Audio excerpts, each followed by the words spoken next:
और गौरी कौवी की शादी को कई साल बीत गए थे, लेकिन उनकी कोई भी संतान नहीं थी। शुरू में कालू कौवा गौरी कौवी को बहुत ही ज्यादा प्यार करता था। उसको तरह तरह का फल लाकर दिया करता था। लेकिन अब कालू कौवा गौरी को हर समय खाने दिया करता था, 5 होने का।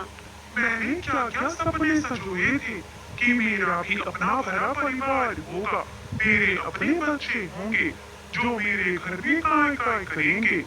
लेकिन मुझे क्या पता था कि मैं अपने घर में एक बाज को ब्याह कर ला रहा हूँ। कालू, इसमें मेरी क्या गलती है? अगर मेरी संतान नहीं हो रही है तो मैं क्या करूं? तुम मुझे इस तरह ताना क्यों दे रहे हो? भगवान चाहेंगे तो एक न एक दिन मेरे भी बच्चे जरूर होंगे। मैं आज से तुम्हारा भोजन नहीं लेकर आऊंगा। मैं तुम्हें खिला खिला कर थक गया हूँ।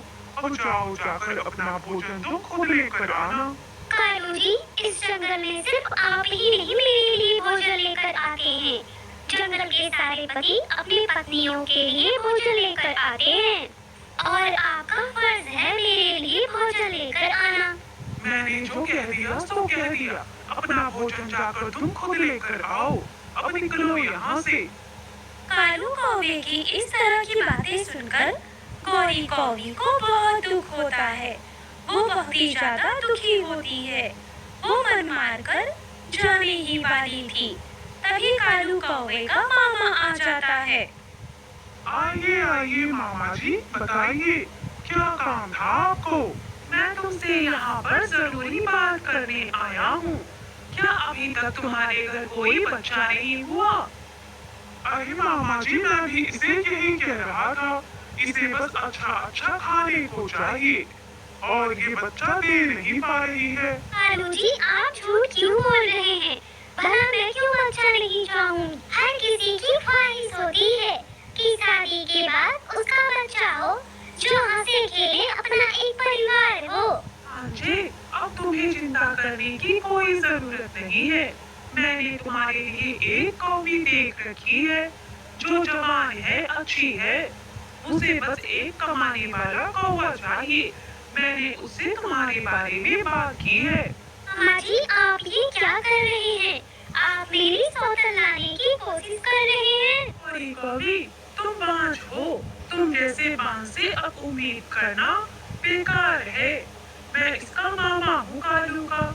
अगर मैं इसकी संतान को ना देख पाऊँ तो तुम यही चाहती हो। मामा जी, इसकी बात छोड़िए। मैं शादी के लिए राजी हूँ। मैं कल आऊँगा। गौरी कौवी को बहुत ही ज्यादा बुरा लगता है। वो दुखी होकर वहाँ से चली जाती है। कालू, मैंने तुम्हारी शादी उस कौवी से पक्की कर दी है। कल तुम जरूर आना, अच्छे से तैयार होकर। मामा जी, आप चिंता ना करें। मैं सुबह सुबह ही आऊँगा और अपनी उस पत्नी को यहाँ लेकर आऊँगा। गौरी कौवी दुखी होकर नदी के किनारे रो रही थी। तभी रानू चिड़िया वहाँ जाती है। गौरी को रोता देखकर उससे पूछती है, क्या हुआ गौरी बहन, आप इतना रो क्यों रही हैं? इतना परेशान आप क्यों हैं? मुझे बताएं। रानू बहन, संतान होना या ना होना ये तो ईश्वर के हाथ में है। अब इसमें मैं क्या कर सकती हूँ? कालू रोज रोज मुझे बांझ होने का ताना दिया करता था, लेकिन आज तो वो दूसरी पत्नी लाने की बात कर रहा है। कालू का मामा जी कालू की दूसरी शादी करवा रहा है। गौरी, मुझे भी इसी बात का डर था। अगर कालू ने शादी के लिए हाँ कर दी तो वो शादी करके ही रहेगा। उस बेशरम कालू कौवे ने मेरी जरा सी भी फिक्र नहीं की। उसने शादी के लिए तुरंत हाँ कर दी। अब वो शादी करने जा रहा है। गौरी बहन, तुम चिंता मत करो, जाने दो। ये लो, तुम भूखी होगी, ये अमरूद खाओ। मुझे तो दे लिया था, बहुत मीठा है ये अमरूद। फिर गौरी कौवी अपने घर आ जाती है।